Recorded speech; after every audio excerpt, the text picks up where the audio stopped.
Le bloc fédéral dénonce, je cite, des manœuvres dilatoires du gouvernement dans le processus d'adoption par voie référendaire de la Constitution. Il lui demande de respecter les résolutions exécutoires du dialogue national. Les fédéralistes disent avoir envoyé au président du Conseil national de transition un projet de loi portant projet de constitution fédérale le 21 juin 2022, soit 5 jours avant l'examen du projet de constitution par le CNT.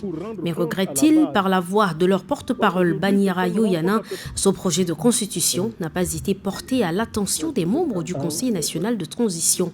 Le bloc estime qu'il est encore possible pour le gouvernement de rectifier le tir.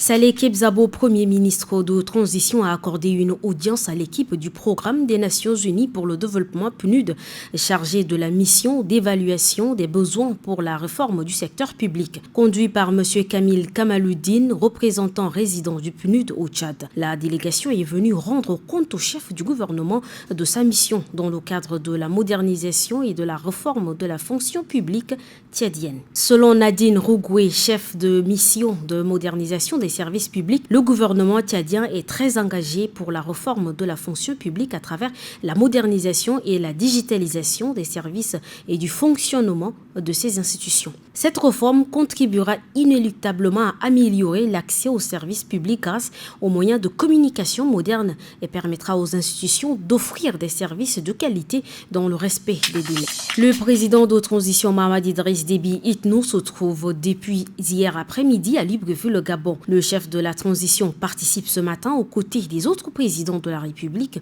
aux travaux de la 23e session ordinaire de la conférence des chefs d'État et de gouvernement de la communauté économique des États de l'Afrique centrale, CEAC. Le congrès du parti politique Mouvement national pour le changement au Tchad ce 1er juillet 2023 au Palais des Arts et de la Culture a dégénéré en affrontement entre les partisans de l'ancien président Mahamat Ahmad Lazina et le nouveau président du dit parti. Les forces de l'ordre ont intervenu et interpellé quelques protagonistes. Aucun blessé à signaler. En fin de compte, le congrès n'a pas eu lieu. Il faut signaler que le président du parti Mahamat Ahmad Lazina, ancien ministre de l'Environnement, se trouve en exil après son départ du gouvernement.